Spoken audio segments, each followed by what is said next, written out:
Back on the Young Turks. Now we're going to talk to a very interesting filmmaker, Taki Oldham. He's directed the movie Astro Turf Wars. Taki, welcome to the Young Turks. Thank you very much. First, I got to ask you, what kind of name is Taki? That's fascinating. Believe it or not, it's a Japanese name. But if you see me, I'm about 6'4" and fair, so it raises as many questions in Australia as it does in America, I can tell you. Okay, so it's just your parents were hippies. That's the sense I'm getting. Yeah, pretty much. Okay. I named my son Prometheus, so hey, listen. I live in a glass house. Don't get me wrong. Well, give him my commiseration. Okay, I will. I want to get. So tell us about the movie. What's Astro Turf Wars about? Well, basically, it's a 90-minute documentary exposing how much of the opposition that has been seen regarding healthcare, climate change, and the Tea Parties is actually largely, well, to a fair degree of it, it is corporate funded. And my mission was basically to go around and check how much of it was astroturfing, which is basically the concept of creating fake citizens' grassroots groups. Well, I'm, of course, very curious about the results. So, because we have a lot of conservatives that come on this show and they'll say, oh, no, you don't understand. This is driven by the people. By the people. So what percentage of their funding, I don't know if you have a hard number on it, but whatever you have on it, is by these large corporations or wealthy donors? Well, it depends on what element you're talking about. But, it might be good to possibly start with, give people some idea of exactly what astroturfing is and how it works. Because it's kind of, as a term, it doesn't actually mean much. But, so basically what it is, let's say you're a health insurance company and the president comes out with a new healthcare plan that's basically going to cut into your profits. Now, you could get on TV or run ads saying this is a really bad idea or it's going to involve a rationing of care, etc., but people aren't going to believe you. So instead, what you do is you say, well, who do these people believe? And who they believe is their fellow citizens and their doctors and their healthcare givers. So what you do is you create a group called something like Patients United or Conservatives for Patients' Rights or the Coalition to Protect Patients' Rights, and you basically funnel your messages through them. And what we saw... I was going to say that those groups sound absolutely lovely. Yes, well, they look like they're looking out for the patients, so they must be, right? Exactly. And so, in terms of your question, you only need to look at what happened with the healthcare uprising in the town halls last year, which is kind of where I began filming. I kind of arrived in America right when that stuff was just going nuts, and so I kind of started with that and took it from there. And basically, in terms of your question, well, I have no idea of a hard figure, and that's the whole point with this stuff. You don't know. It's totally secret. All you can do is find out sort of little bits of information and kind of draw your conclusions from it. Because none of these groups are all sort of non-profit groups that the funding doesn't have to be disclosed, as per what we're seeing now with Karl Rove and American Crossroads and all that sort of stuff. This stuff is totally hidden, and that's part of the problem. But what I do in the film is I show as much as I can as to how much of it's corporate funded, which is scarily a lot. So a group like Freedom Works or Americans for Prosperity, at the end of your research, did you find out that, well, a lot of their money comes from average Americans who are, given $25 or whatever it is, and some of their money comes from wealthy donors, of course? Or did you find out that it is largely or perhaps wholly from those wealthy donors? Well, Americans for Prosperity is a very interesting group. They kind of end up being the main focus of my film because no group has done more in the areas of the Tea Parties, in healthcare and in climate change to actually obstruct the Democrats' agenda. And the reason why they're so interesting is they're kind of a strange hybrid because they're both a citizens group. Like there's 1 million members. This thing is huge. But also their bankrolls by Koch Industries. They were started by David Koch. They're bankrolled by Koch Industries. I came across a document in my research which basically, both FreedomWorks and Americans for Prosperity actually both used to be the same group. They both used to be a group called Citizens for a Sound Economy. And in my research, I actually came across a document which shows that in, I believe it was 1998, Citizens for a Sound Economy, this is a leaked budget, received over $15 million in corporate funding from everyone from tobacco industries, big pharma, God, you name it, it was on there. Auto insurances, food people. So, I mean, it is undoubted that they get huge amounts of corporate funding. Now, the interesting thing about them is that they have succeeded in using propaganda and persuasion techniques to fool millions, well, at least 1 million of their own members into thinking that what they're actually fighting for is freedom and anti-socialism and all this kind of rubbish, when in fact a lot of the campaigns are being driven by who's putting money into it.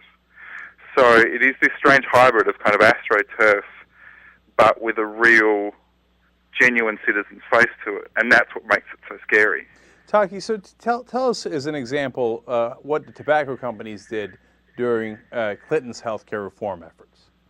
Okay, so in 1994, the Clinton administration was planning to pay for their healthcare reforms using increases in tobacco taxes. Now, I mean, the tobacco industry is a really good example of how this astroturfing stuff works because, one, they pretty much invented almost all of the deceptive PR tactics that are being used by other people today. But two, because of the big master settlement agreement, where basically they agreed to pay out billions of dollars in compensation and also make, I think, now up to 10 million of their internal documents available online.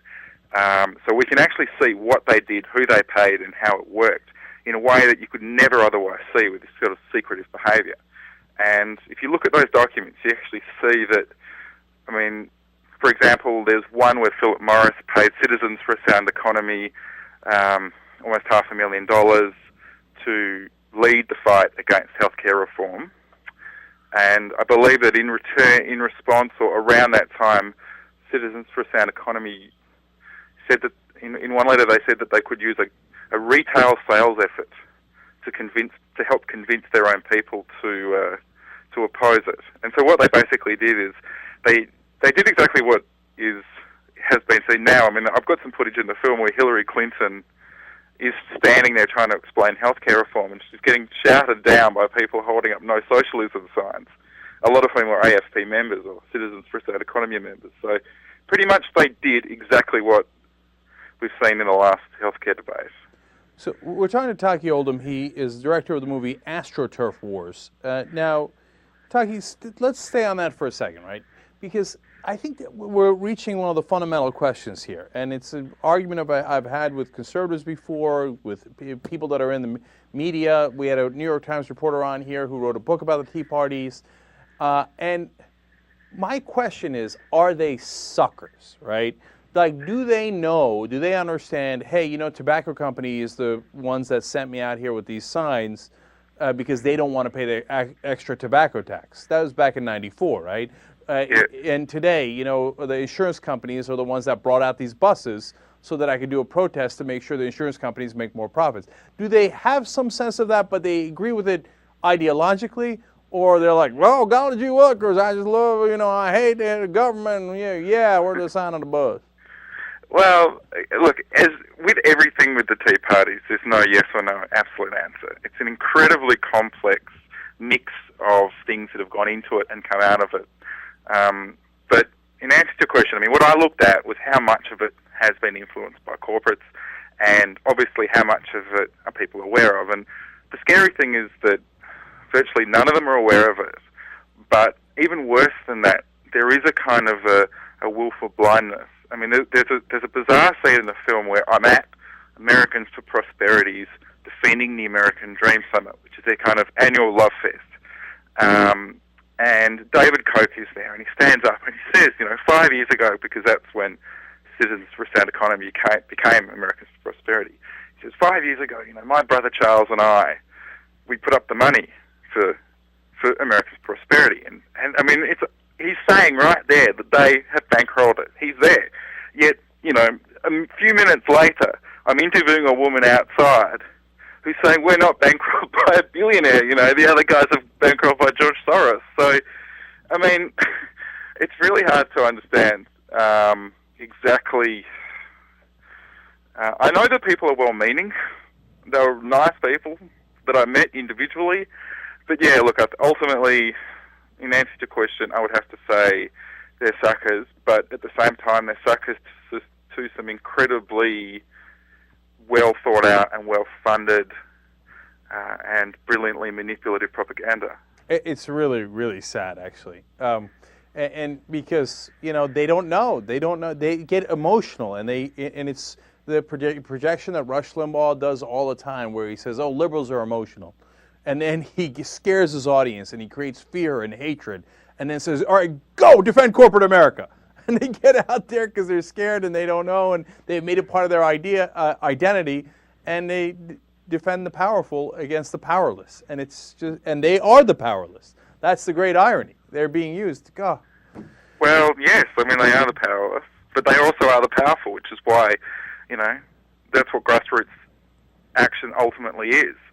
That's why they try and manipulate it, because if people were actually to understand what was going on, they wouldn't put up with it. But, I mean, one of the interesting things also that I looked at is it's not just about corporate interests. I mean, the other thing that is really kind of going through a lot of why people like Americans for Prosperity, or their purpose, is also this whole libertarian argument and the kind of fighting of big government. And so what you're saying is a lot of, I mean, one of the things I did is I went and spoke to a propaganda expert. And that was really interesting for me, because he helped me understand how a lot of this kind of Obama is a socialist, this communism, this whole kind of founding fathers business is actually been going on for kind of the last 100 years in America, because corporations have realized that and anyone in the business of persuasion has realized that it's actually far easier to get people to do whatever you want if you can explain it in terms of freedom, communism, all that sort of stuff. And so basically, it kind of goes a lot with the libertarian thing as well, which is we don't want any form of government control over anything, and therefore healthcare is socialism, climate change fighting is socialism. But there's so much better at propaganda, because you could, of course, frame anything as the opposite. You could say we can get freedom from the private insurance companies if we have a public option, because then that would give us the freedom to choose, and that we would have more liberty, right? The problem is it's a one-sided war, because they have all the money and they're conducting this war. Well, who's the other side? There's no other. You're the other side. God help us all then. Okay. Because there isn't equal and opposite money on the other side that's motivated to protect its own money and interests to fight back with that propaganda. Because this propaganda costs millions upon millions of dollars. You probably saw the Jane Mayer article in the New Yorker. Yeah. The Koch brothers have invested literally hundreds of millions of dollars in building all these different groups. But look, we're out of time, unfortunately, Taki, so we're going to have to leave it right there. But tell us how people can watch the movie. Well, basically, they can go to astroturfwars.com, and they can stream it for $1.99, which is an introductory special at the moment, or they can get the DVD for $15 with delivery. So, yeah, astroturfwars.com. All right. Thank you for joining us. It's very, very instructive. Really appreciate it. Thanks for having me. All right. Young Turks. So much to pay.